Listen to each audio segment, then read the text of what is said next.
auzu billahi mina sheytaan rajim bismillahi rahmaani rahim ñu ngi nuyu ñeenti nit yeewoo ci réew mi góor ak jigéen mag ak ndaw di rafet seen teewaay ci seen émission diine ak jamono tey mu ñëwaat ak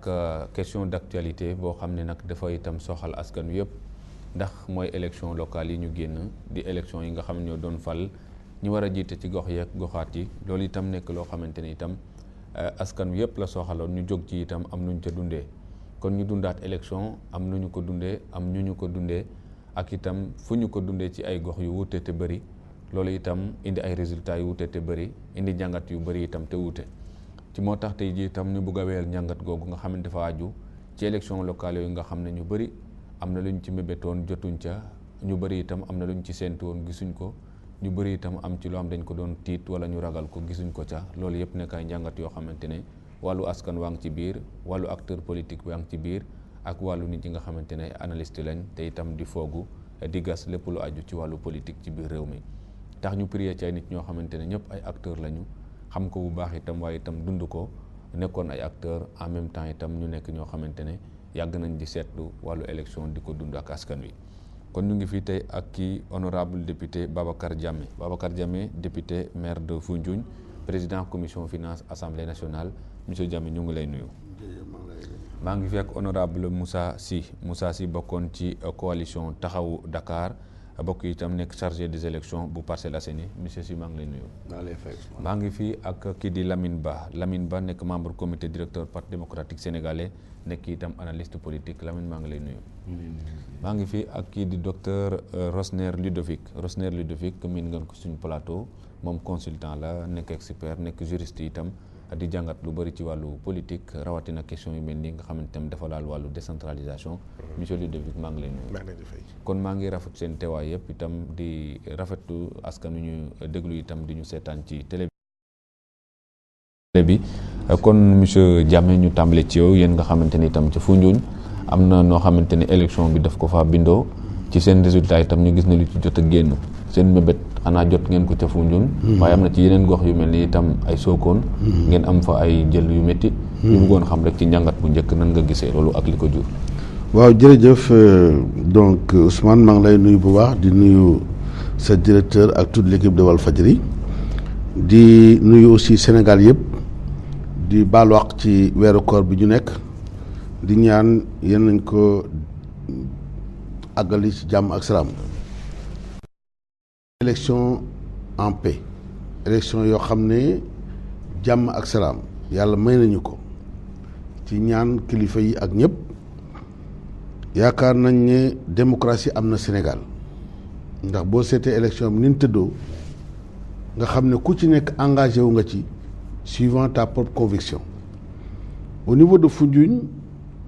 sur 16 collectivités locales 17 collectivités locales 16 yi ça a été remporté par la mouvance présidentielle. Mouvance présidentielle, c'est-à-dire Benno Bokk Yaakaar et d'autres qui se sont yi nga xam ne dañoo dem ci yeneen liste toujours dans la famille donc de la mouvance présidentielle. Benn collectivité boo xam ne Benno Bokk Gis-Gis la di Dionewar moom mooy nga xam ne moo nekk dans l'opposition. Au niveau donc de Foundiougne commune man maa nekkoon le maire sortant 6 listes lañ amoon yàlla def na ci jàmm ba suñu liste bi jàll na muy liste Benno Bokk Yaakaar bi nga xam ne tey mouvance présidentielle la bokk. donc def nañ suñu bilan gannaaw bilan bi jox nañ suñu perspective loolu la waa Foundiougne gëm ba donc accepté liste bi nga xam ne moom lañ am. on a 26 conseillers sur les 40. bon yeneen gox yi boo ko seetloo daanaka Sokone moom dañ ko perte bon Sokone parce que donc Petit Gueye moo ko gagné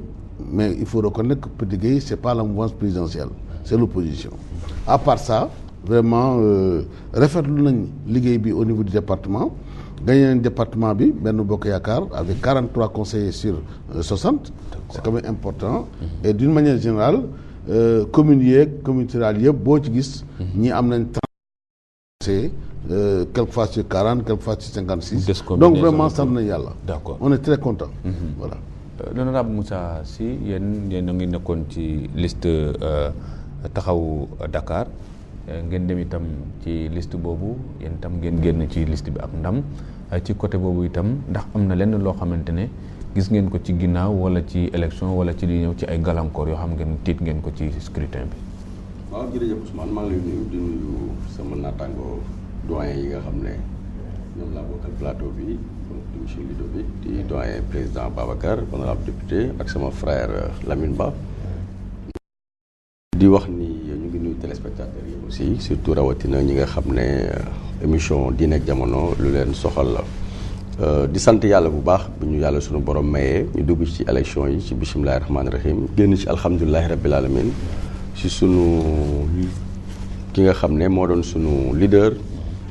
porte-étendard de la coalition Taxawu Dakar le grand maire Khalifa Ababacar Sall. donc dem nañu compétition ci fukki commune ak juróom-ñett parce que Gorée ñun dañu nangu woon ne Augustin Senghor mooy sunu candidat donc on n'a pas posé de candidat là-bas donc ci coalition bi la ñu bokkoon donc ci 18 communes nañ ko gagné nañ ci fukk ak juróom yi donc Ngor Wakaam Yoff mooy commune yi nga xam ne Taxawu Dakar jiituwu fa donc ñu ngi koy gërëmee waa Dakar yëpp donc di leen sant di leen remercier di leen wax ni aussi jot nañu message bi donc mooy que incha allah lu ñu defoon dinañ ko yokk bu doon fukk dinañ ko def incha allah fexe ba mu nekk ñaar fukk parce que loolu mooy li nga xam ne ñoom war nañ ñu ko la 29 bi passé parce que dañu defal plébiscite dañu votel donc dañu reconnaître travail bi Khalifa Sall def ak maire d'arrondissement yi ci Dakar ci juróomi at yu ñu génn donc mu nekk loo xam ne lu sedd si mu nekk sas boo xam ne tey la ñu gën a laxasaayu donc incha allah bu ñu installé équipe bi rek ñu jubluwaat ci liggéey bi delluwaat ci liggéey bi xam ne liggéey rek moo wóor parce que ci loolu lañ lay fale installé équipe boobu amu leen ci benn tiitaange. non tiitaange gisuma ko je sais que ni du ñàkk c'est vrai que suñu sañoon tey gouvernement Benno Bokk Yaakaar tey li ñu jot a dund ci élection yi yenn rëq-rëq yi am mënoon nañ ko bañ a am fekkoon ni gouvernement bi jëloon na ay dispositions respecté yenn engagement yi mu jëloon bi alternance amee le 25 mars benn bi ci jiitu mooy tey waroon na fekk bi ñu gañee rek ku nekk président Babacar ñu xam ne moo doon tête de liste majoritaire moom mooy maire Foundiougne installé bureau municipal man parcelle noonu keneen noonu Khalifa Sall ville et cetera mais loolu lañ dindi dañ dem ba ci biir le président Macky Sall son excellence donc pression par thème génne ko ci vote direct mais vote direct bi tey encore ça revient lu nit ñi soxla la mais pourtant defuñu ko mais soo seetoo boo demee Foundiougne président Babacar Diame lañ doon wax ak adversaire am bi gën a jaxe boo ñëwee parcelle maak ministre d'État ñoo ci gënoon fës boo demoon Grand Yoff Khalifa Ababacar Sall premier ministre boo demee Guédiawaye Aliou Sall ak diw boo demee feneen ak feneen Balde Benoît Sambou boo demee Diourbel diw donc loolu mënul suffrage direct bi daal suffrage direct bi mënoon nañu régler problème yu bari mënoon nañu dindil lu bari fu mu toll nii c'est vrai dina am liste yoo xam ne bu la ci kenn nax ñit ñi dinañ tasaaroo ku nekk ne dama bëgg a nekk maire ba pare ku nekk dem wuti opposition bi di leen ñii di leen jéem a geraate ñii di leen jéem a suxlu ñii aussi ñi perte aussi dinañ ñëw xool ni majorité bi du majorité qualifiée donc suñ ci duggee di gis koo xam ne dafa perte mu ñëw di jéem a samp pour soit par l'argent mu jënd ay conseillers mais loolu lu ñu ciy profité pour wax ko nañu ñëpp nañu ñu goree surtout ñu perte nañu goree nañu bàyyi ñi gagné ñoom seen biir ñu régler seen mënoo perte ba pare population yi nii bëgguñu la bëgguñu sa liste nga ñëw nga ne bon comme que gars yi jubóo ñu xaaral ma dugg ci biir mu prox ndoll bi man jéem a nekk maire loolu boo ko defee du yëfu ngor donc dañuy ñaan tous les partis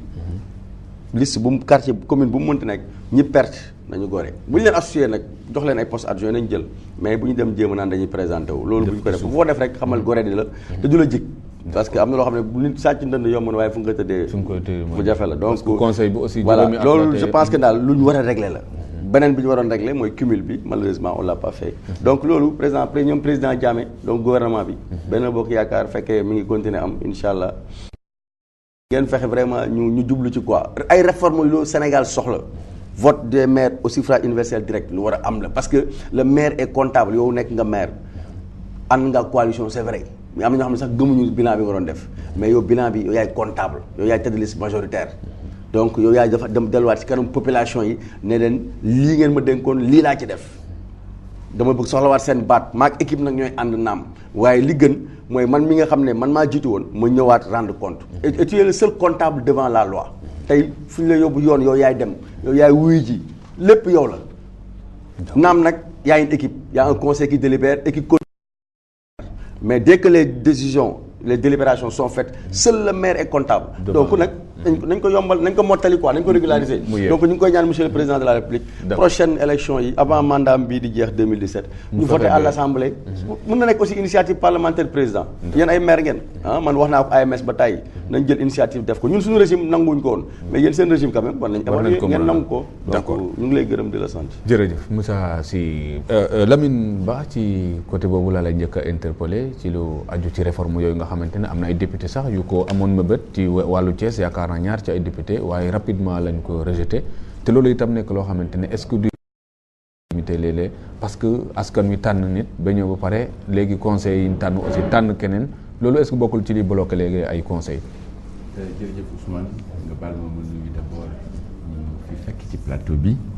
di baalu ak sénégalais yi ci weeru koor bi di ñaan yàlla jàmm ak naataange ci réew mi ci li nga ma laaj dama bëggoon déjà ñu dellu tuuti ginnaaw dina tax ñu rafraîchir mémoire yi xam nga président Macky Sall bi mu ñëwee ci réew mi bees dafa sumba ay réformes yu bari réforme bi nga junj ci ñu war a mën a dugal ci acte 3 de la décentralisation que saytuwaat mbiru collectivité locale yi dafa nekk am solo ba nga xam ne nii temps bi mu laajoon ak pencoo mi ñu ko waroon a pencoo ci réew mi jotuñu ko def dem na ba jamono sax boo xoolee am na nu ne woon ni ñu pousse élection yi gën a waxtaanee acte 3 bi ndax dañu jàpp ne tey mënoo suqali Sénégal wala nga defar réew mi sans pour autant collectivités locales yi jouer ci seen rôle te umpalewu la ne 96 la ñu def décentralisation mais boobaak tey saytu wuñu décentralisation bi saytu boo nga xam ne ni tey waroon na mën a faciliter transition ci acte 3 bu loolu jàllee tey boo xoolee problème mu mode d'élection des maires yëngaloon nañ ko fi mais yàlla def waxtaan bi mujjul antu ñu dem jël ci acte 3 bi li nga xam ne ni yaakaar nañ ne tey am na consensus autour de ça ñu demee ko élection mais réglé wuñu problème yi dañuy dabaat ndax système bi moo am ay manquements yu doy waar te dafa laajoon ñu gën ko waxtaanee parce que tey boo ma nee tey falu nañu liste gagné na mais bàyyil xel ci liste yooyu nañ ko defaree xoolal liste yi Sénégal démocratie bi ñaata parti politique élection yi on a 2700 listes ci réew mi yëpp dem nañu sax ba ne ci organiser élection yi moyens yi koy organiser état bi am na ci ay jafe-jafe te loolu lu ko indi mooy ni ñu confectionner liste yi parti yi fi nekk ci ay coalition boo jëlee coalition yi tey dama am yaakaar ne jot nañu taxaw ñu xoolante ci bët ñu waxante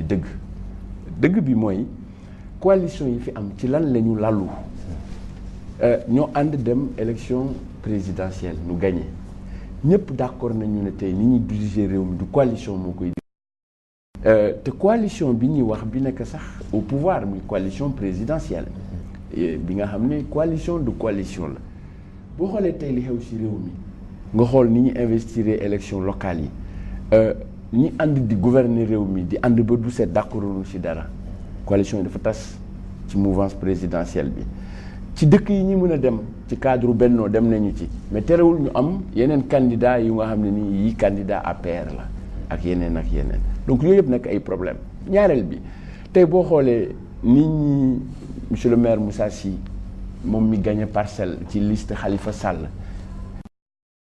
li gën a tax ñoom ñi gagné c'est parce que réew mi tey dañu wane seen désaccord ci acte 3 bi parce que acte 3 bi nga xam ne tey parti au pouvoir moo ko initié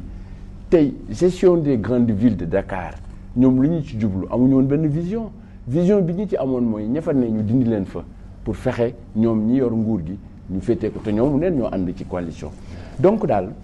ñu tënk rek ne àndu naxe la laluñu ko ci vision politique laluñu ko ci ambition de gouverner ensemble dañ ko lal ci ambition ànd mais ànd boo nga xam ne la lu ci waaye mën a def rek ba tirer profit mu tirer profit mais loolu day gaañ réew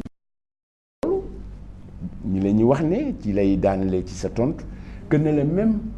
le respect de la volonté du suffrage tey amaguñu garantie yi ko war mooy que ni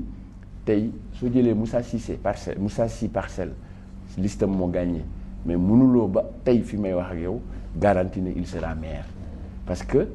affaire bi maire yi xam nañ ni ñu koy fale guerre baa ngi fii ci réew mi dañu boo xoolee pouvoir bi ni mu doxalee premier tour bi ci élection yi ñëpp même forum civil wax na ko guerre nañu def nañu achat de conscience utiliser nañu ay moyens d'État pour dugg ci élection yi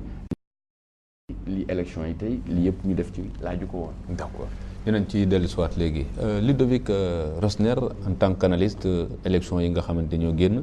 am na message bu ci génn bu ñu wax ne moom la peuple bi lancé pouvoir bi ci bu ñu gisee résultats yi ak ni ñu voté am na ñeneen ñu gis itam ne ci côté réforme yi am na leen loo xam waroon nañ ko presser le pas wala mu jar sax ñu reporter pour xool naka la ñuy def ba mbir mi gën a méngoo ak légitimité ci côté boobu ban njàngat ngay def en tant qu'analyste. dëgg la maa ngi leen remercier ci invitation bi di nuyu samay xarit yi fi nekk yëpp ndax yàgg nañu bokk plateau te ay nit yu am xalaat yu baax lañu. Élection yi mën nañ ci jëlee ay bare élection locale la waaye am na ay leçons nationales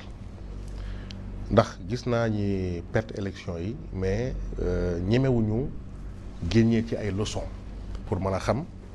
ban message lañ ma jox. xam nga élection locale pour fal un leader local la loolu leer na waaye élection de liste la te liste parti politique la te parti politique am na njiit national. kon boo ma nee par exemple man maa ngi Benno Bokk Yaakaar perte naa mais man maa perte Benno Bokk l'APR wala Benno Bokk Yaakaar bokku ci je dis non ndax bu ñu nee président bi fi ne ak bi fi nekkoon sax d'ailleurs na nga génn sa parti pour mën a consacrer wu ci liggéey développement ñu ne duñu ko def nit jël liste tel parti mais liste boobu parti bi moo ko confectionné tête de liste am na mais liste la ñuy fal bu ñu falee liste pare doog a fal la maire kon yow boo demee ak sa liste ba échoué mais sa parti moo échoué nangul loolu xam nga il faut pas être arrogant boo demee ji ba am défaite da nga war a ñëw wax nit ñi ne leen comprendre naa seen message xëy na gagné naa le plus grand nombre de collectivités locales yoo xam ne perte naa ko mais j'accepte le message j'accepte que perte naa et je m'engage à changer wala gën a kile mais bul jàpp arrogance rek non ñu ñoo gagné le plus grand nombre de collectivités locales et cetera loolu yëpp sa dëgg la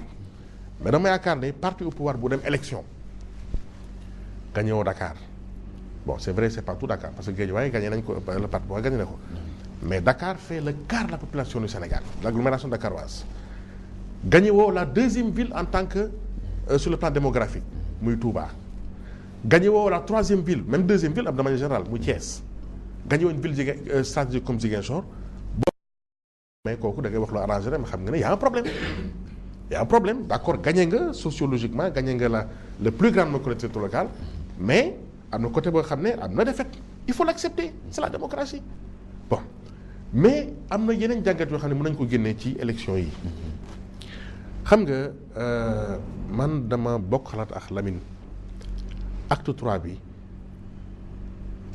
bëgg ma wax bu ëpp mais c'est la mascarade parce que lu bëri pareegul ñu bëgg ko forcer voter ko par force avant les élections mais pour lan acte 3 mu ñu def élection jël nañ seen temps pare ko ba mu ñor nit ñi comprendre ko doog a voter tey da ngaa xam nañu lu acte 3 xamuñu ko liñ ci xam daal mooy suppression des régions communalisation mais ça loolu nag acte 3 yemul ci loolu non seulement nit ñi xamuñu ko mais daf ci ay décisions yoo xam ne dañ ko ci jël c'est des décisions graves yoo xam ne waroon nañu ko gën a waxtaanee suppression des régions c'est une catastrophe adduna wërngal képp Sénégal rek moo ko fi ñeme bu yàlla sosee adduna ba tey loolu musu fi am dans aucun pays du monde parce que le recul démocratique la da nga daan jóg dem di voter conseil régional kon conseil régional moo fa nekkul population léegi loolu amatul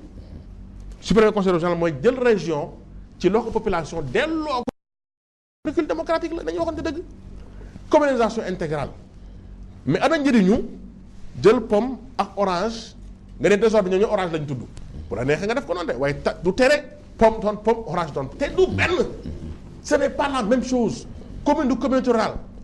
parce que dañ daan jël communauté rurale dem ba xam ne le village centre de la communauté rurale dafa dem ba am benn envergure ñu jël ko def ko commune li ci des doon communauté rurale loolu moo logique mais communauté rurale boo xam ne dara new fa suuf rek ak garab di nga dox 20 kilomètres doo gis nit nga ne commune la ba pare nag tuddee conseil bi conseil municipal ba nañuy dag dégguñu tubaab municipalité ci àll loolu fan nañu ko gisee ci àll laaj budget mais laaj dañ ko waroon fonctionnement waxtaanee ba mu ñor xob ñu def ko def bi mais pourquoi c'est précipité c'est pas pour qu'il y a des problèmes. d'accord docteur Rosniak Babacar Diame l'honorable ci fànn woowu parce que dañ gis ne askan wi vraiment tooñuñu leen jox nañ leen légitimité waaye yéen taxaw ngeen ci tooñ askan wi ci fànn woowu maanaam ci réforme bi askan wi soxla woon ren da ngeen ko rejeté te mooy itam fexe ba conseil municipal comme yow mii na nga gagné Foundiougne immédiatement yow ñu xam ne Babacar Diame moo war a diriger Foundiougne loolu benn ba ñaareel bi mooy am na yenn gox yu ñu leen sanctionné ñu jàpp ne sanction responsable local la wala yow da nga jàpp ne sanction pouvoir la. waaw d'abord maa ngi lay remercier beaucoup damay wax d'abord ci acte 3 de la. waaw parce que acte la boo xam ne président daf ko andi parce que président dans son programme dafa prévoir ce qu'on appelle la territorialisation du développement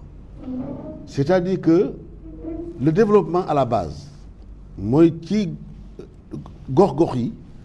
ci lañ mun a assurer le développement yëg ci kaw au lieu de faire le contraire le centralisme démocratique ci loolu lay réfléchir ne décentralisation dañ ko revisiter mu commettre ay experts ñoo koy étudier bi ñu koy étudier ñu partager ko avec tous les acteurs de la vie du Sénégal société civile syndicalistes élus tout le monde d'une manière générale acte bi presque tout le monde adhère nañ ci acte bi président wàcce les résolutions à la base parce que au niveau des régions amoon na ay comités régionaux ak comités départementaux yoo xam ne ñoo ko doon examiner boo ko seetloo au départ même découpage bi ci la bokkoon te finalement ay ñu ci bëri bëgguñu woon bokk ak yeneen collectivité te président bëgguloon coow moo tax le côté découpage bu jël ko teg ko de côté dégg nga léegi nag li nga xam ne mooy donc acte bi nga xamee ne régions yi département yi ak régions yi examiné nañ ko ba pare mu yóbbu ko fi mu ko war a yóbbu. mais ñoom d'accord ñu woon. ah ma ne d'accord ñu woon. si dañ ko supprimer d'accord nañ. puisque de manière générale je dis dans tout le pays nit ñi adhère nañ ci acte 3 de la décentralisation bi ñu ko àndee assemblée dañ ci discuter plusieurs fois. député discuter nañ ci boobu bi nga xamee ne wax nañu affaire yi communalisation intégrale mais c'est pour que gox yëpp soit donc à égale dignité moo tax ñu ne communalisation intégrale dootul am communauté rurale di commune ça veut dire que moyens yi nañ leen ko la jox pour que ñu développer le terroir dans tous les domaines quand tu vois par exemple la communauté rurale boo xam ne da nga war a développer l'agriculture mais l'agriculture mooy jógee ci la ñuy jógee pour def industrie de transformation yu dëgg la pêche ci la ñuy sukkandiku pour donc aussi faire de la transformation donc ça veut dire que développement à la base moo andi communalisation intégrale. même bu nekkoon communauté rurale mënul yore budget boobu. non mën na ko am ça dépend boo bu développement amee ca communauté rurale ba forcément dana am budget boo xam ne dana ko permettre mu prendre en charge donc les préoccupations des populations ba pare mais il y a des investissements yoo xam ne commune que ce soit commune ou communauté rurale mënu ko réaliser am na investissement yoo xam ne tey commune de Dakar mënu ko réaliser c'est l'État et les partenaires techniques et financiers ñoo ko réaliser. Oui, évidemment, mënu ko réaliser. La voirie, c'est pas du domaine de la commune. D'accord. Maintenant, li nga mi ñu waxee donc bi ñu ko àndee assemblée mais dañ ko discuter voter ko bon gars yi wax nañ léegi le problème des régions mais le président de la République régions yi ci la bokk parce que il a prévu de créer ay pôles régionaux c'est-à-dire comme dañu wax ne territorialité du développement ça veut dire le développement à la base il va y avoir li ñuy wax pôles régionaux maanaam par exemple soo jëlee Sine et Saloum qui est un bassin arachidier eh bien ça va constituer un pôle régional de développement il va y avoir un développement à la base maintenant quelle sera la configuration de ce pôle régional c'est en réflexion mais le président mënu loolu retarder le vote de l'acte 3 de la décentralisation parce que loolu moo tax maintenant pour en ce qui concerne affaire yi vote bi élection yi xam nga aujourd'hui mouvance présidentielle dafa am muy Benno Bokk Yaakaar président de la République avant les élections dafa convoquer une réunion pour donner des instructions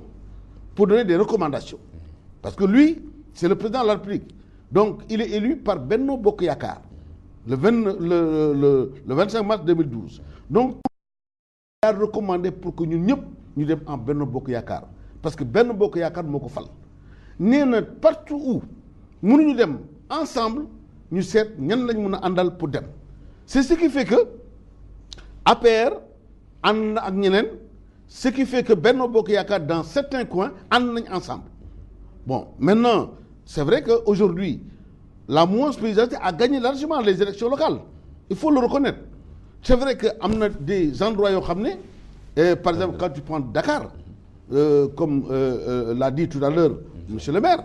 mais Dakar fait partie de Khalifa Sall fait partie de Benno Bokk Yaakaar la mouvance présidentielle maintenant après les élections les gens vont se retrouver pour maintenant refaire ce bon nom consolider les acquis et aller vers l'avant aller vers quoi vers le développement du pays. D'accord. Et dans ce cadre-là toutes les personnes ressources sont donc et cetera bon la liste dont il a parlé liste bi mu wax xam nga wax nañ déjà affaire liste la du xam nga les candidatures indépendantes on ne peut pas donc il fallait aller en coalition bon nous déjà au niveau de la paire on nous a dit non aller en coalition Benno Bokk Yaakaar donc quand il parle par exemple aujourd'hui de direct mais effectivement am na ay députés yu ko proposé woon mais bi ñu ko examiner on s'est rendu compte actuellement le président mu ngi ci réforme des institutions et dans ce cadre-là dans cette réforme eh bien tous ces éléments seront versés dans la réflexion léegi bu ñu defee la réforme maintenant des institutions c'est là où tous ces éléments seront donc examinés et des recommandations seront faites et à partir de ce moment-là eh bien le gouvernement prendra les dispositions nécessaires. D'accord. Le cumul de mandat. Waaw cumul yow. Oui parce que war nañ cumul mandat oui effectivement. C'est-à-dire aujourd'hui dans certains cas le cumul est c'est-à-dire que liñ bu ñu sañoon boo amee un poste dégg nga de parce que président au départ loolu la bëggoon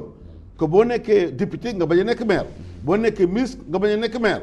mais la configuration politique actuellement du Sénégal compte tenu objectif bi nga xam ne moom lañ am bi mu ko examiner avec la recommandation des alliés et de tout le monde ce sont les alliés ñoom ñoo recommandé au chef de l'État que il vaut mieux dans un premier temps continuer le système maintenant bu ñu demee ba réforme yi ñu terminer ko en ce moment-là lépp lu xam ne war nañ ko def mu war a nekk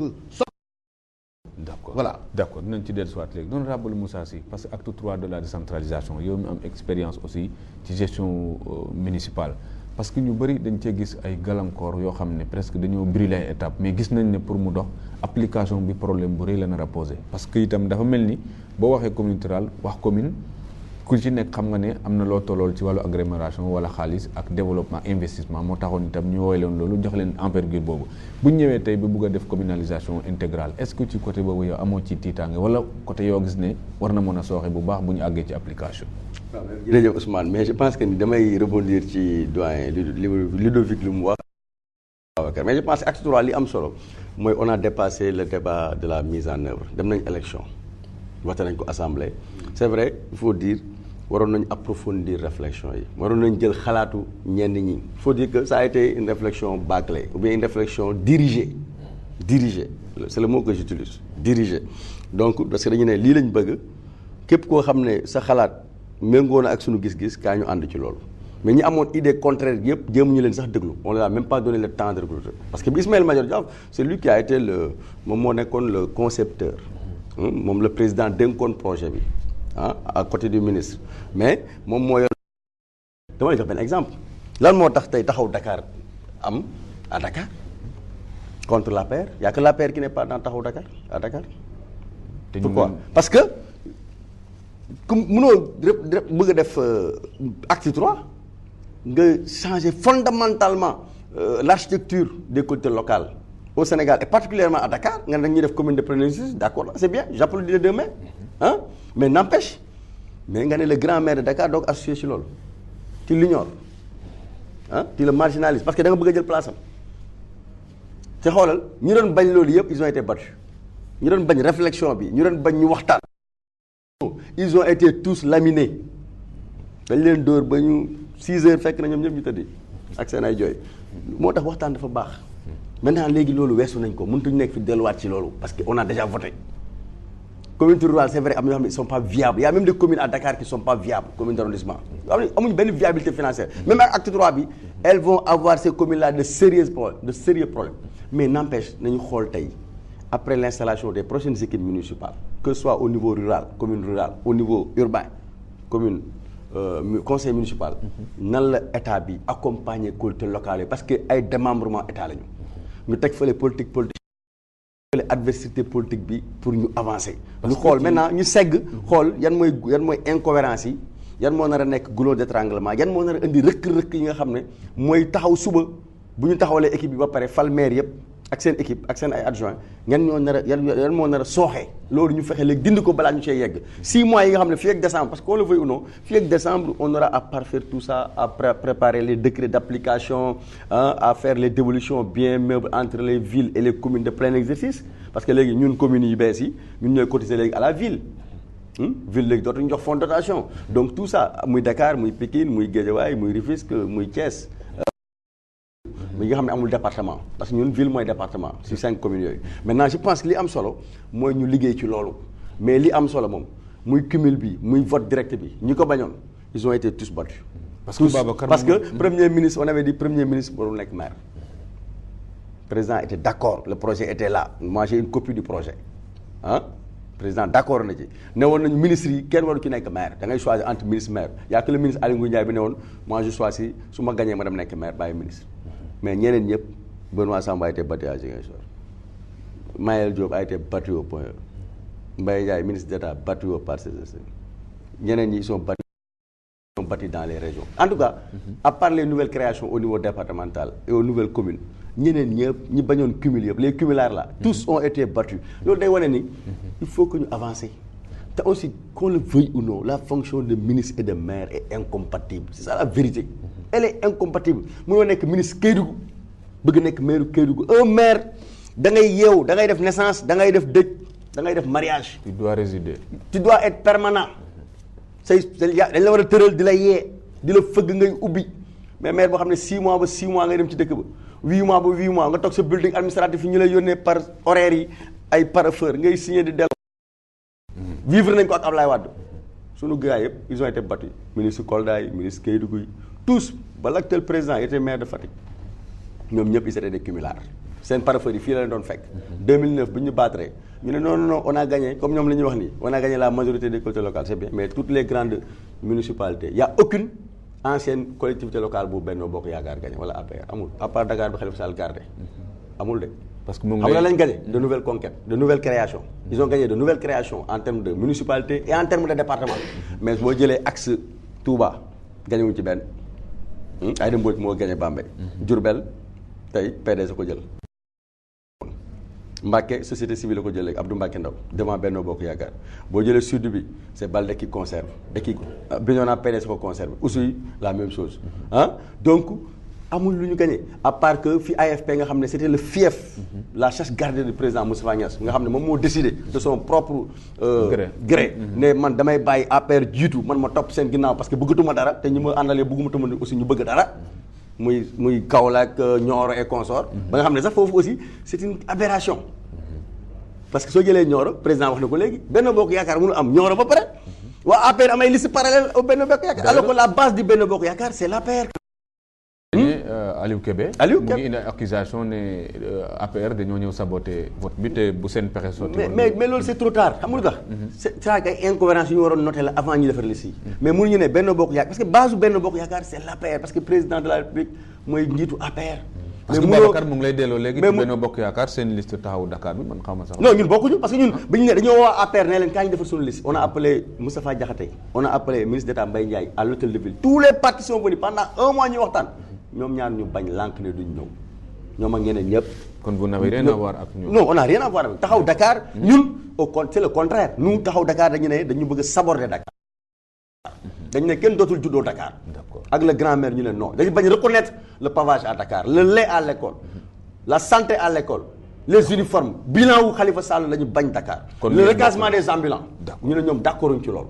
ñu ne comme que bëggu leen loolu. te ñun gëm nañu waa Dakar bëgg nañ loolu. ñu taxaw Dakar moo tax ñu tuddee ko le nom est important. turu taxaw Dakar dafa am solo. D'accord. mais ñun les quand même il faut le dire on dépasse les problèmes de parti.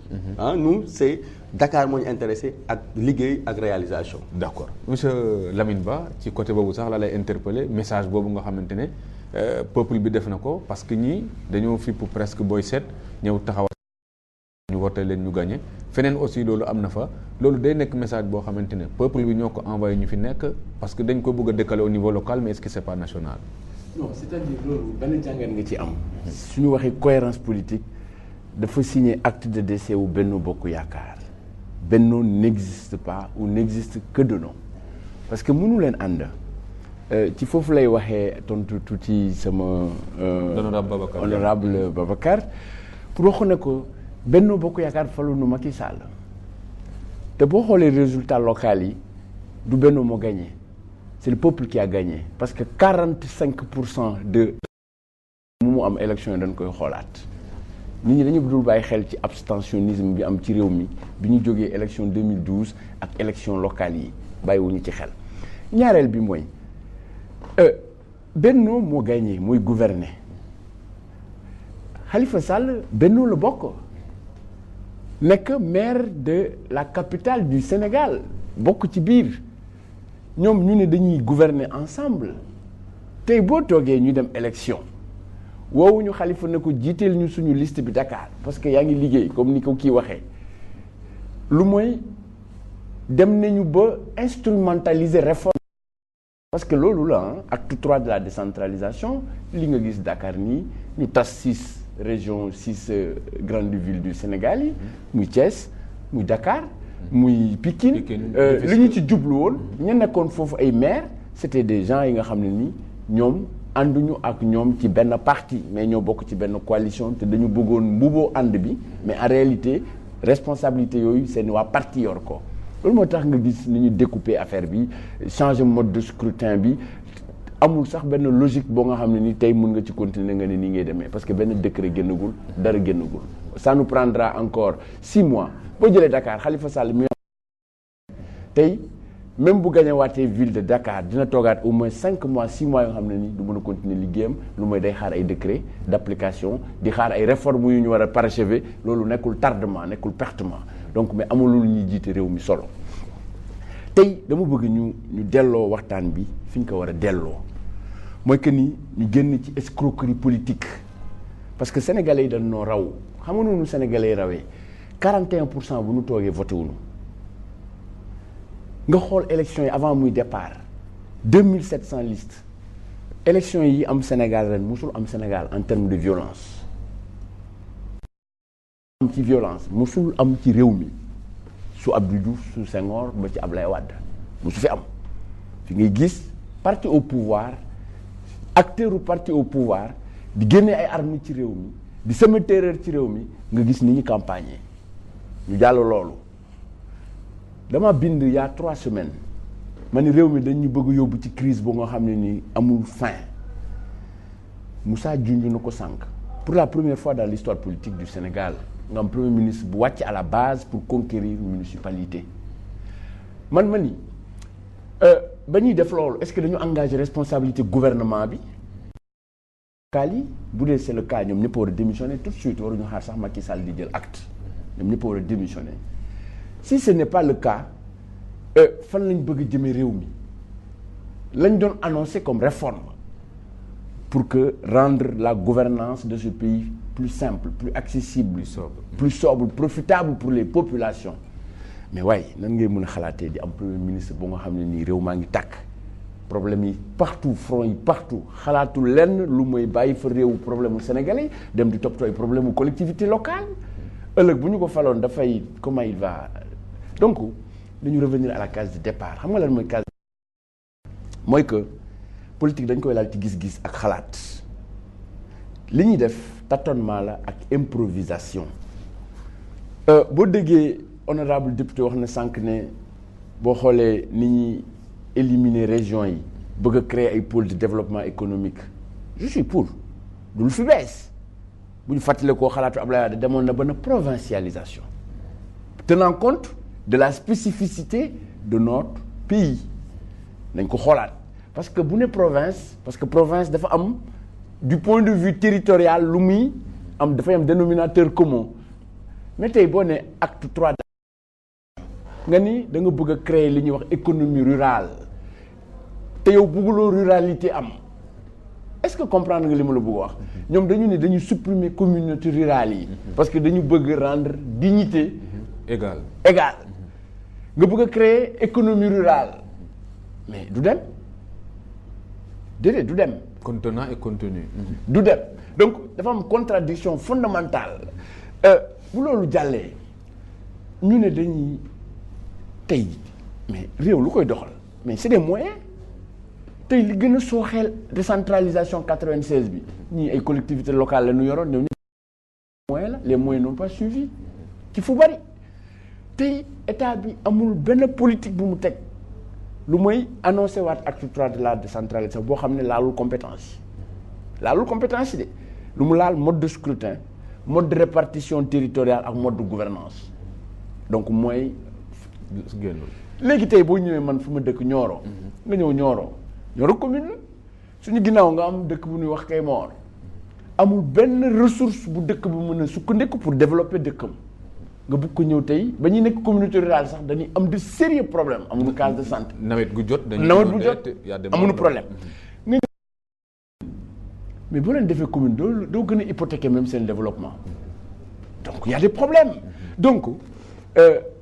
nañu dellu à la case de départ mooy ñu xam ne politique et idée la du tâtonnement idée yooyu dañ ko classé ranger ko soit da ngay nekk un homme de gauche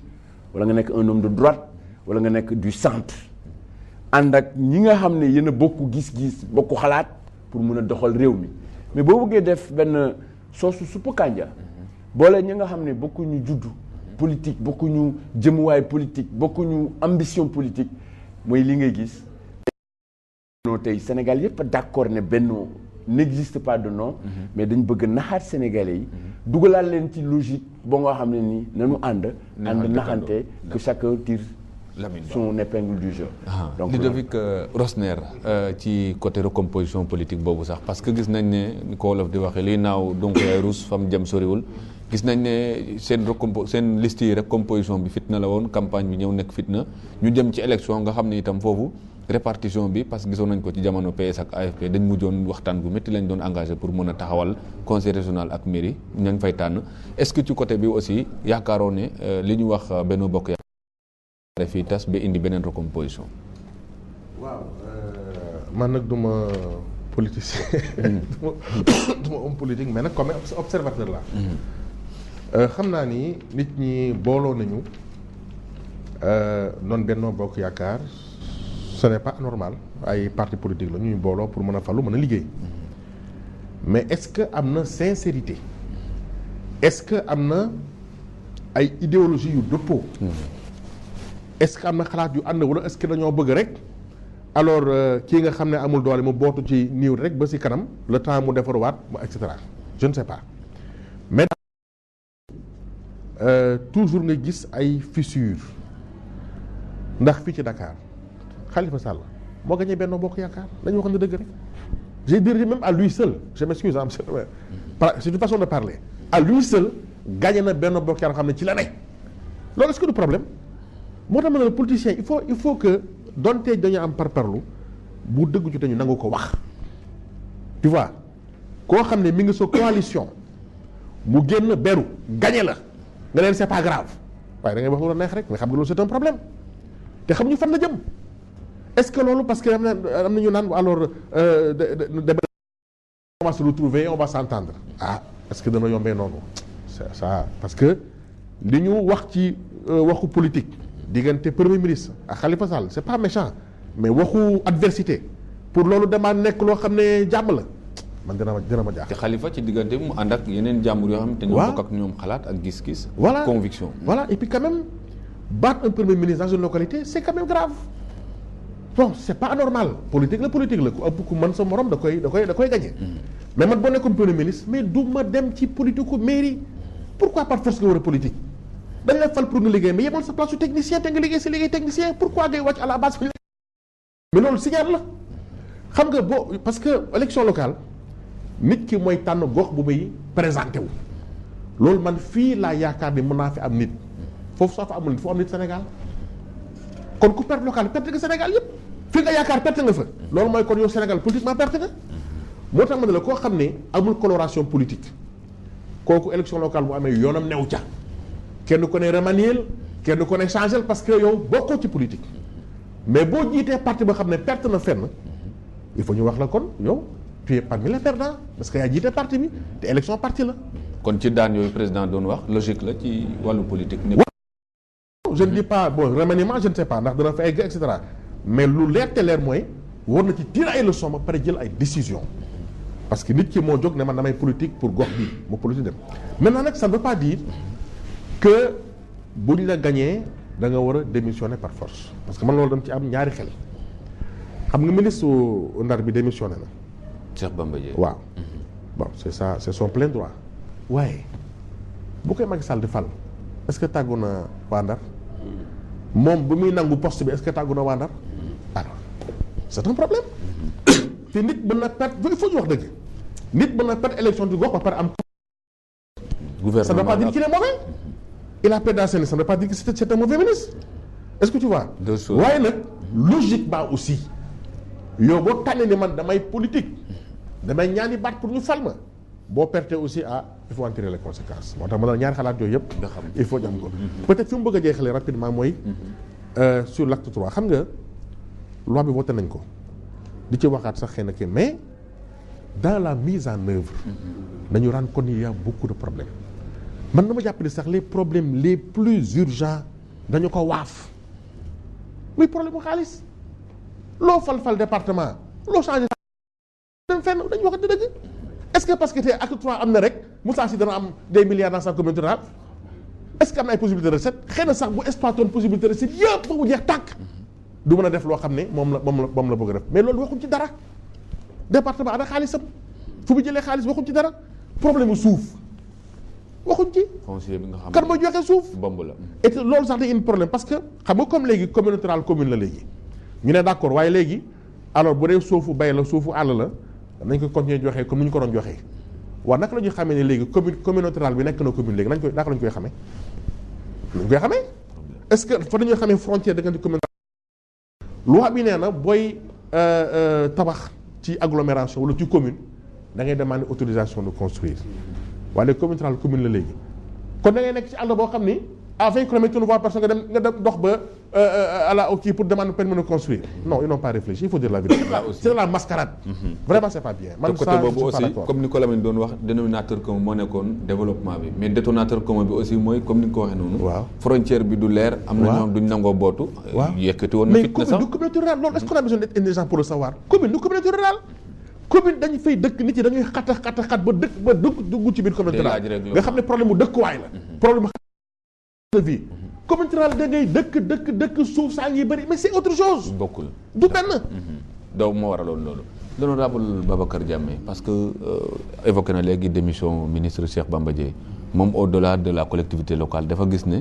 fu nit ñàkk wala loolu yëpp li leen ko war a yóbbee ni nguur gi doxee la parce que nee na gis na ci loo xamante ne da ko dañ bañ démb mu ngi fi muy ay gestion clanique dévolution monarchique ak yooyu yëpp wax na ko ci côté boobu aussi est-ce que ànd nga ci li président waxoon ne ku ñàkk ci sa gox dañ ko war a sanctionner te ñuy gis ne li tax ñu ñàkk ci président la jóge wala ci gouvernement. waaw d'abord balaa may ci ñëw ci loolu dama bëgg wax d'abord marginalisation du maire de Dakar maire de Dakar dafa bokk ci benn kuréel bu ñuy wax AMS en tant que maire acte 3 de la décence AMS examiné ko bokkoon na maire de Dakar kenn mësu ko marginalisé bokk na dans la réflexion maintenant il faut pas dire que acte 3 dañ ko def communalisation intégrale pour marginaliser un maire non l'acte a été bien réfléchi ce n'est pas pour telle ou telle personne on n'a pas personnalisé justement l'acte 3 l'acte 3 c'est une réforme boo xam ne des collectivités allant dans le sens au Sénégal d'aller vers le développement léegi moom maire la nekkoon arrondissement comme ñeneen dépend de la ville amuñ benn moyen lépp ville la ko yore à l'époque boo àndul ak ñoom doo dem fenn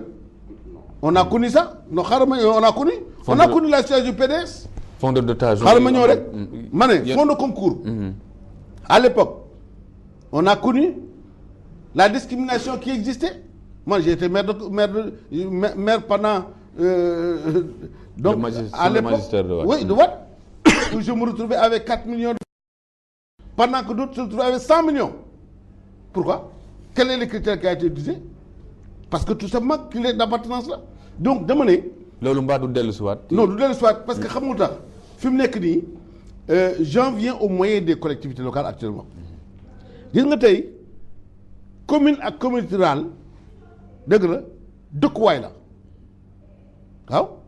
dëkkuwaay la dans le cadre de territoire boo dégg ñu naan territorialisation du développement mais tey les paysans qui sont dans le Saloum bu ñu béyee gerte mu ñu fa créer une industrie de transformation de l'arachide am na ci communauté rurale waaye mooy donc dana jëriñ béykat yi mu ne fa defee saabu mais loolu laajul commune mais non dama la bëgg a expliquer rek tey dañoo bëgg pour communes yi communauté rurale yi devenir commune dëkkuwaay comme n'importe quelle da nga collectivité dans le Sénégal loolu mooy esprit bi da nga de su boobaa état bi dina seet naka lay répartir donc les moyens en tenant compte des populations qui existent dans les différentes collectivités locales parce que la finalité de toute activité politique action politique c'est la satisfaction de la demande sociale plus vous êtes peuplé plus vous avez des besoins donc je veux dire par là que les communes d'arrondissement de Dakar aujourd'hui avec l'acte 3 de la décentralisation mais ces communes vont disposer de tous leurs moyens entreprise bu am seen biir collectivité recettes ya fa nekk taxes ñoo ko jël li ville ba dootu ko jël lu dëgg donc commune boo xam ne tey yow yaay gérer sa budget sans demander quoi que ce soit à la ville su boobu nag xam nga la ville la nay def la ville est un cadre de coordination des activités des collectivités locales su boobaa pourquoi on a dit que on ne peut pas voter les conseillers de la ville Dakar Thiès quoi parce que tout simplement dañ considérer que comme Dakar c'est des grandes villes on a dit d'abord les conseillers municipaux sont élus au niveau des communes de ville d'abord des communes d'arrondissement comme ils sont des conseillers municipaux et qu'ils doivent défendre l'intérêt de la ville eh bien on considère que ils doivent prendre leur mandat de conseiller l'amener à la ville et ensemble travailler pour le développement de la ville. lan moo ko différencier ak bële liste bi mu amul fële rek. kan liste de ville bi amul rek moo leen différencier. non la seule chose oui mais c'est-à-dire il y aura voilà exactement on va pas élire encore de nouveau des conseillers de la ville. D'accord. Puisqu'ils sont déjà des conseillers dans les communes d'arrondissement. Ils vont fédérer leurs forces pour gérer ensemble la ville dans l'intérêt de la collectivité de la ville. Et maintenant, s'il y a par exemple des ressources que la ville peut collecter, ces ressources pourront être utilisées pour le fonctionnement normal de la ville et pour transférer certaines ressources au niveau des collectivités en tant que des... Maintenant, les violences électorales, je crois que du PDS, moo ñu war a jàngal luy violence électorale. Hein? On a connu la mort de Maître Sey ici. Hein? Une violence électorale. Hein? On l'a tué. Ou bien peu importe. da xam nga dafa ne depuis Senghor la wax waxuma PDS dama ne depuis Senghor la wax mon ami Lamine électorale niñ ko vivre entre Senghor mais ay jaas yi ñoo daan génn parti social yi bi mu nekkee ah PDS bi mu nekkee boobu day wax en terme d'élection locale. voilà élection locale laa wax élection locale rayante amoon na fi du dëgg Sénégal ñaan nañ yàlla élection locale yii sincèrement ça s'est très bien passé lakk nañ ay kër à l'époque dégg nga de loolu yëpp amul ci lii donc ma ñëw ci loolu léegi il a parlé d'économie rurale je crois que l'économie rurale l'économie d'une collectivité locale elle est liée à quoi à l'existence d'activités dans lesquelles il y a la production et il y a donc les services et il y a la transformation. L'économie est un ensemble. Tu comprends? Donc, que l'on soit en commune rurale, ça n'a pas de sens. C'est le développement économique, c'est l'économie de la collectivité locale. L'économie allant dans le sens du développement de la démographie, allant dans le sens du développement de la production, allant dans le sens de la création de richesses, allant dans le sens de l'accroissement des revenus, donner aux producteurs des revenus, les paysans. Et à partir de ces revenus, c'est ça l'économie dans son ensemble. Donc que l'on soit rural ou pas. Le Benno, mais mon ami maire de Parcelles là, mais était où? PDS, non? Il a quitté le PDS, il s'est allié avec l'autre. C'est pas du Benno. Vous comprenez? Lui, en tant que maire de Parcelles, il est allé s'allier avec un maire de Benno. Pourquoi? Il n'avait qu'à rester PDS et voir les résultats qu'il aurait pu avoir. Tu comprends? Non, donc, il a eu la conviction... Attendez, moi je le salue parce qu'il a la conviction qu'il peut aller travailler avec Khalifa parce que étant dans une même collectivité et en unissant leur... Moi je dis tout simplement que Dakar aurait pu être en Benno dans son intégralité. D'accord. Je suis d'accord. Si Dakar était en Benno, aujourd'hui c'est ce Benno qui aurait continué. Mais il n'y a pas effectivement de Benno. Les gens vont se retrouver après. Je dis bien encore que... le président de la République, son souhait, moi que Benno continue à travailler ensemble pour consolider les acquis. D'accord. Mais... Vous ne parlez que le PSE, le plan Sénégal émergent, c'est pour assurer le développement économique du Sénégal, avec tous les Sénégalais, avec tous les opérateurs économiques, et les partenaires financiers et techniques ont adhéré à ce programme-là. D'accord. Donc, su ngeen buggee ma ne opposition balaa mu fi ñëwaat fi mu nekk nii le Benno va revenir le Benno va rester le Benno va revenir et le Benno va travailler pour l'intérêt du Sénégal. Est-ce que beneen opposition du amaat opposition xanaa PDS moo jëm a ñëw daf ñu rek ko moom fàtte kon li seetaan benn publicité daal di dellu si waat léegi ci plateau bi incha allah Lamine.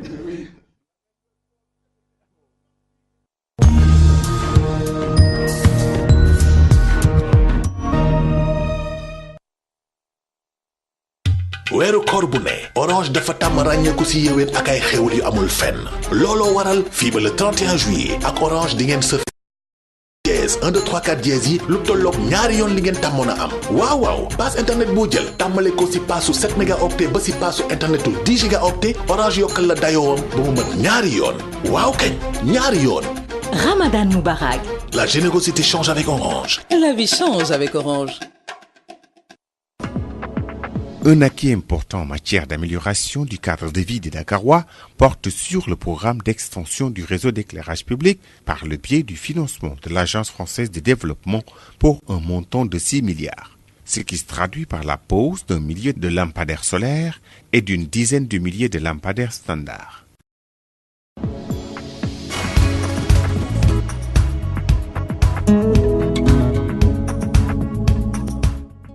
Seulement, des individus mal intentionnés s'adonnent au saccage ou au vol des batteries, câbles et plaques photovoltaïques en vue de leur vente sur les marchés parallèles, occasionnant ainsi une dégradation précoce du réseau d'éclairage et pose en même temps un problème de sécurité des personnes et des biens.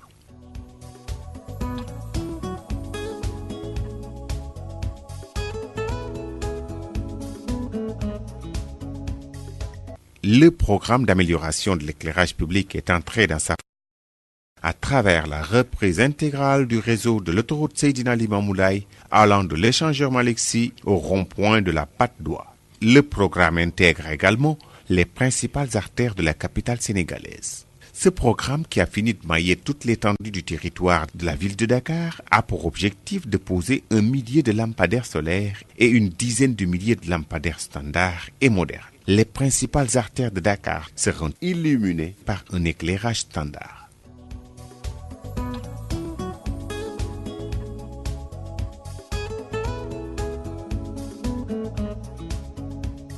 Bannir toute du mobilier d'éclairage public, c'est barrer la route aux fossoyeurs d'un cadre de vie sécurisé et garantir le bien-être des populations dakaroises. semaine bu nekk ak Orange Money mën ngeen gagné lu tolloog la ngeen fayoon ca jali ba wala ngeen gagné lu tolloog xaalis ba ñu leen yónnee woon. Orange Money. transfert yu dul dikkee dara 50% bu ñu leen may ci jali ba ak 10% au bonus crédit téléphonique mooy xéwalu Orange Money. Orange Money. Orange Money. Le transfert d'argent change avec Orange. La vie change avec Orange.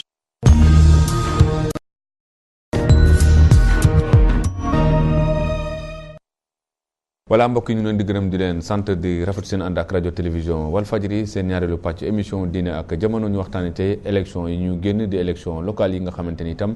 génne na ay njàngat yu bëri ci la ñu toll nii ak ay acteurs yoo xamante ni ñoom ñëpp dañ ko xam ñi dund ko ñi bokk ci biir ñu nekkoon léegi ak l'honorable Babacar Diame l'honorable Moussa Sy waaw léegi mu terminé après ma ñëwaat ci découpage bi waaw d'accord maa ngi ñëwaat léegi ci yow parce que monsieur le maire ci côté bi ma lay interpellé mooy fi nga xamante ne honorable Babacar Diame wax na ko mooy côté ville bi nga xamante ne moom presque daf ko minimiser te mbir mi mel ni itam dafa nekk bomb boo xamante jàngat yëpp nee nañu dafa am lu muy xeeñ maanaam ci wàllu règlement de compte parce que nee na dara amul différence ci diggante ville bi ak conseil yi nga xamante ne leen daan fal ci commune d'arrondissement ñu nekk ci Dakar te yaakaar naa loolu noonu la daan demee xanaa différence bi mooy li ville bi amul liste rek. Non, la différence c'est on a voulu empêcher aux maires sortants de ville de battre campagne au nom de la ville mais tey ils ont réparti les mêmes sièges ville de Dakar 100 sièges la téeméer la ñu woon ñu jël ko juróom fukk loolu moom lañ defar ñu dugal ñaar yëpp ci ñaari liste yi proportionnel majoritaire ñu ne ñu léegi amul parce que dañ doon am conseiller ville ak conseil d'arrondissement mais ñëpp ci arrondissement lañ doon jógee batil leen si ñaari liste ñoom loolu lañ dindi mais bu ñu koy dindi soubassement bi mooy lan mooy bu Khalifa Sall battre campagne à Dakar mais ñun on n'est pas né à la dernière pluie Khalifa Sall c'est un cadre politique ñun ñu toog ville de Dakar dañu ne man bi fi Abdoulaye nekkee ma nekk PDS en pensant je dis que man depuis 2012 dama arrêté politique bokkuma benn parti je l'ai dit librement APR seet si nañ ma pour ma nekk seen membre dama leen ne poliment bokkuma jëluma carte je ne prends la carte d'aucun parti politique depuis juillet 2012 président Diamé. Donc moi je suis un citoyen libre. Hein? Et je me plains, je suis bien dans cette peau-là, je suis bien dans cette fonction-là et je compte y rester, Inch'Allah, bu soobee borom bi. Hein? Et servir mon pays et servir ma ville. awma ci benn chaîne awma ci benn complexe et je suis plus libre comme ça. Donc li ñu jàpp ñun mooy juróomi at lañu ànd ak Khalifa Sall liggéey juróomi at mu une gestion inclusive participative mu def ay résultats def ay preuves am mais qu'est-ce qui s'est passé Benno Bokk Yaakaar dañu ne non dañu reconnaître dans beaucoup de communes de l'intérieur du pays que ni président Babacar mën na jiite Benno Bokk Yaakaar diw mën na ko jiite mais à Dakar non Khalifa du ko jiite dañ ko bañ buñ ko bañul woon kon du am taxaw Dakar ils l'ont refusé dañu ne non Khalifa dañuy soxla sa poste bi dañuy soxla mairie ville de Dakar comme ni ñu soxla mairie ville de Thiès ak Idriss bu Mama Yassène à Rufisque comme ni ñu soxla woon bu Guédiawaye bu Cheikh Sarr parce que il n'a pas un grand parti comme Pikine Pape Sagna Mbaye foofu président Moustapha Niasse moo décidé pour Gakou pour Pape Sagna Mbaye comme pour Malick Diop qui nous a lâché à la dernière minute avant la veille du dépôt la bàyyi il était avec nous pendant un mois ñuy réunion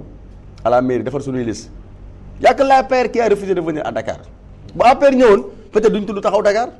dañuy créé liste Benno Bokk Yaakaar ñu ànd bu ñu gagné comme li Khalifa waxoon ñu fal ay maire ñu ne loolu Benno Bokk Yaakaar la parce que ñëpp a ci bokk société civile ak ñëpp mais dañoo bañ dañu ne ñoom carrément dañu soxla tous les postes Khalifa day dandu APR daal da ngay dandu ñu ne leen loolu du am parce que moomu leen ñun ñi doo leen yàlla parce que ki ne na après vous allez vous retrouver. non peut-être waa Benno dinañ retrouver mais man personnellement man bokkuma ci. parce que moi je suis pas de Benno donc man je vais pas faire un jugement de Benno sur ça. Sérieusement je veux être vraiment quitte avec ma conscience. Entre eux Khalifa Benno ça c'est entre eux. Moi je parle de Taxawu Dakar. Je parle de ce qui a causé à l'origine de la création de Taxawu Dakar. C'est que eux ils ont boycotté à Dakar. Ils ont refusé de venir. Ils ont dit qu'ils veulent les postes. Ils ont dénié au grand maire Khalifa Sall de défendre son bilan à Dakar. Un bilan même qu'ils ne reconnaissent pas. ñoom rek ñoo nag waa Dakar ñoo ne li ñuy def ci marché ambulant yi d'accord ci que li muy def ci école yi amul njëriñ. Vous avez entendu le premier ministre tout ce qu'elle a dit tout ce qu'elle a raconté en tant que premier ministre. Un maire qui est en train de réaliser 9 milliards de routes à Dakar. Khalifa Sall aujourd'hui c'est l'État qui doit le faire. Khalifa Sall est en train de faire 9 milliards de routes à Dakar. On a fait tout Médina. Avec quel budget? Mais avec un prêt BOAD de 9 milliards. Mais c'est parce que la ville a la capacité de faire des prêts. La ville de Dakar a remboursé avec Khalifa Sall 2 milliards pour l'éclairage, 6 milliards pour l'éclairage public, 2 milliards pour les feux lumineux tricolores. Pour le pavage, on a acheté un terrain de 3 milliards pour faire l'usine de pavage. Ça, une commune, les nouvelles communes que vous dites là, aucune commune ne peut faire ces investissements-là. Aucune commune. Mais Khalifa Sall les fait. Il a les investissements, il fait des montages et il les rembourse. On a déjà remboursé tous ces prêts-là. Les banques là, de la place là, sur simple lettre signature de Khalifa Sall, les banques donnent 2, 3, 4 milliards. On a acheté pour les marchands ambulants un terrain de 3 milliards. On est en train de construire 8000 boutiques pour les marchands ambulants. D'ici fin décembre, ils seront dans 8000 boutiques. Donc ça, pour les recaser. Donc loolu day wane ni bañ loolu moo tax mu indi Taxawu Dakar. Mais maintenant peut-être léegi nangu nañ ni au vu des résultats que ni def nañ erreur peut-être dinañ waxtaan seen biir bu juboo loolu kenn bañu ko Sénégal yëpp loolu lañu bëgg. Dakar ñun tam loolu lañu bëgg parce que amul lu ñu soxal ñun muy PDSO muy PSO muy parti la ñu soxal mooy dëkk bi na avancé na Dakar avancé Sénégal avancé bu ñu dollee ci élection ñu wuti waat mais amuñu temps wu nekk fii di def ay calcul politique dans ces élections locales nag y a eu trop de calcul politique et ñi doon calculer politique yëpp ils ont été battus et ils ont berné le président ñoom ñoo dugal président ci yenn cas yi gëmloo ko yenn yi ne ko boo jiite bu maire Dakar nekkul maire APR bu maire Pikine nekkul maire APR bu Rufisque nekkul maire APR bu Guédiawaye nekkul maire APR bu Thiès nekkul maire APR da ngay dem deuxième tour. Moi je le dis ici publiquement, c'est ça la vérité. Parce que pourquoi? Parce que le président Macky Sall, pour mon équipe de deuxième tour, il a gagné Dakar, il a gagné Pikine, il a gagné Guédiawaye, il a gagné Rufisque, Matam. Par contre, Wade a perdu Thiès, n'est-ce pas? Donc ça lui a permis d'aller au deuxième tour. Maintenant, leur logique, c'est que pour gérer ces villes-là, pour aller préparer 2017, il fallait que les maires APR gèrent ces villes-là. Alors que ça n'a rien à voir avec l'élection présidentielle. Le président de la République, il est élu pour gérer la nation, pour faire des résultats, pour respecter ses engagements. C'est à partir de ça que tu seras jugé en 2017. Mais ce n'est pas des problèmes d'élection locale là qu'on va juger Macky Sall. Kon ni mu yeewoo nii ragal nga ay décision feeñ. Non, il est obligé parce que ñooñu dañ ko nax avec leur long cortège là qui a créé toutes ces violences là comme l'a dit mon ami Lamine Ba doyen nga baal ma. Élection locale fii musul am violence si yéen la ñu amee violence yi avec mon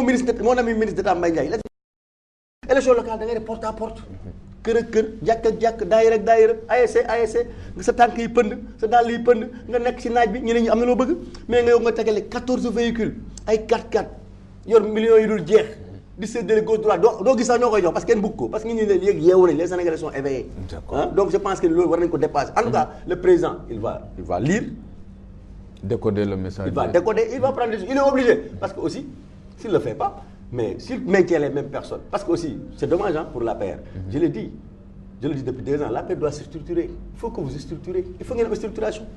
Un parti au pouvoir, je le dis, c'est dangereux pour un parti au pouvoir.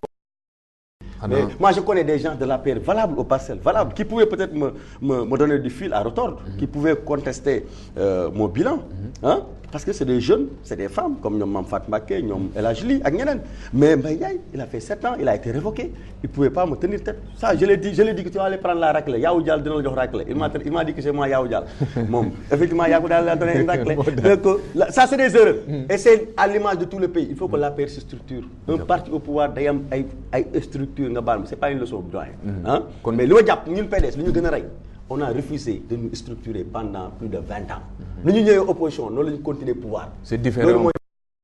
Dans l'opposition, un parti au pouvoir, nous avons une carte. Nous avons le président Babacar Diagne, bonne valeur là. La population, il faut l'en contacter. Si on a un concurrent, bu gagné nga ne ay concurrent bi toppal ci ginnaaw. waaw mais du tere nag état. am nga ay loo mën a séddale nga séddale ko. mais loolu mooy parti au pouvoir mais parti au pouvoir boo xam ne kenn xamul kan mooy kan lu mu neex waaye def ku nekk jóge fële maay lii maay lële pistolet fii jaasi fii paaka fii xaalis fii loolu du dem ñu daloon opposition rek moo li ñu daloon ñun moo leen di dal. waaw d'accord parce que loolu mooy peut-être AMP am boobu dina ko dundalaat alliance pour la majorité présidentielle bu ko defee mu am parti bu fort Lamine Ba ci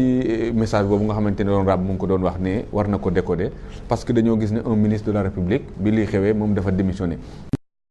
Élection locale la yaakaar naa ci Ndar Cheikh Bamba Dièye yaakaar naa warut mën a définir parce que fonction yi mu yoroon ci gouvernement bokkul ak li nga xamante peut-être moom la doon lijjante au niveau local est-ce que loolu day signifier ne rek dafa jàpp ne li leen dal ci système bi doxul moo war am répercussion ba ci au niveau local. mais Ousmane baal ma foofu balaa la di toll. foofu moom il faut dire la vérité xam nga aussi dans ce pays-là il faut que les ministres aussi respectent les gens. balaa ngaa démissionné doo xaar ba nga perte ngay démissionné. il faut dire Cheikh Bamba Dièye wala ñu ko xam ñëpp xam ne il vit des frustrations dans le gouvernement du tey dafa waroon démissionner avant muy dem élection mais du xaar ba perte di démissionné est-ce que bu gagné woon dina démissionné. il faut que ñu respecte Sénégalais yi. démission dafa am jot dafa am temps. dafa am temps am sens mais doo bàyyi ba perte ngay démissionné. d'accord. waaw bon je pense que Moussa xaw na ma dox tuuti sax ci affaire bi bon man damay wax affaire Cheikh Bamba Dièye dañ koy di mettre ci contexte parce que dafa am loo xam ne dañ ko war a bàyyi xel ñun Sénégalais yi te dafa commencé di réer ci réew mi avant Cheikh Bamba Dièye El Hadj Malick Gakou démissionné na fi ak ni mu démissionné dama yaakaar ne ak quel que soit suñu problème politique ak suñu problème mu parti l'élégance républicaine l'état dañ ko war di bàyyi xel état dafa am nu muy doxee am nu ñu koy doxalee parce que Cheikh Bamba Dièye tey li Khalifa Sall réussir Dakar bu ko mënoon def Saint-Louis du démissionner mais amul doole boobu peut-être moo tax ngay jàng ci démission moo lay woon toujours ne la coalition amul parce que peut-être dafa jàpp ne tey moom mi nekkoon maire sortant bu mënee ñàkk tey portefeuille am c'est parce que am na koo nga xam ne nii tey ci APR moo ñëw samp ndëndam jàkkaarloog moom perteloo ko coalition boobu donc foofu nga koy def bala muy daaneel monsieur le président monsieur l'honorable maire dama jàpp ne ñun dañu politique te réew mi politique bi toll na fu nga xam ne nit ñi dañuy caaxaanee lu bari te waruñ ko di caaxaanee tey boo bëggee jël étiquette PDS ak violence ma bëgg la fàttali ne la ñun opposé wu nañ 26 dañ daan jël gendarmerie jël force de l'ordre di ko teg ci kaw PDS yor loon état bay def violence problème maître Sèye bi nga tudd ba muy am PDS opposition la nekk yorul nguur ña yoroon nguur noo waroon na leeral loolu. mais loolu amul moom yaakaar naa leeral na loolu nee na du PDS. c'était en 93. non moom dafa tudd loolu. ñaareel ba dama jàpp ne ñun ay républicains lañ. voilà depuis Senghor nga wax. merci. amul masu am violence. voilà ñun expliqué na dans tout le processus électoral du Sénégal. il y a toujours eu des violences. voilà maintenant ñun ay républicains lañ ay démocrates lañ. maître Sèye man dama jàpp ne biram waruñ sax di ci wax. xam nga lu tax parce que dañu voté loi. dañu voté loi te ñun dañuy politique nekk ci ay partis politiques. dañu war a def de sorte que li ñuy voté assemblée nationale muy yéen wala muy ñun wala muy beneen parti ñu fexe loolu ñu jàpp ko sàmm ko. violence bi am fii ren musul am pour la première fois dans l'histoire politique nga gis ay parlementaires génne arme loolu moo am Sénégal c'est ça l'image tey yéen ñi yor APR. yaa ngi fàtte 23 juin 2012. ñan la woon 23 juin 2012 ñan la. dama ne du PDS. parce que PDS moo yoroon gouvernement. du PDS moo génnoon di marche. yéen a génnoon di marche di jàkka ay doomu jàmbur di ci faatu. yéen a amoon marche vers le palais les policiers tués. mais yéen a amoon responsabilité boobu. déggoo li ma la wax yéen a amoon responsabilité boobu. du ñun donc bu ñu étiqueté bu ñu jégalee violence ba ñu daanoo ñun ak léegi ça fait 2 ans. ñun rek ñooy ñaan marche ñu aaye ñu ko te pourtant constitution daf nu ko may. ci réew mi mësuñu bënn laissez-moi terminer. mësuñu toj mësuñu sànni xeer mësuñu def violence ci dëkk bi yéen ñi ñu dénk dëkk bi bu fekkente ni tey nekkatul la loi nekkatul le droit mais c'est l'arme c'est la violence verbale c'est la violence physique auprès de toutes les couches de ce pays. bàyyiwu leen citoyen ordinaire. bàyyiwu leen sax ñi nga xam ne bokkuñu ci parti politique toog jàpp seen ñaambur tey boo xoolee li gën a daaneel Mimi Touré tey Grand Yoff ba muy dem di xëccoog Khalifa demul Grand Yoff dafa dem quartier général am yóbbu ko Foire teg ko fa Foire boo fa demee tey ñi fa dëkk ñëpp c'est des locataires ñi ci ëpp c'est pas des électeurs ñii voté dëkk Grand Yoff juddoo Grand Yoff am carte électeur ñi ngi biir Grand Yoff dëkkuñu Cissé Foire nga nekk fa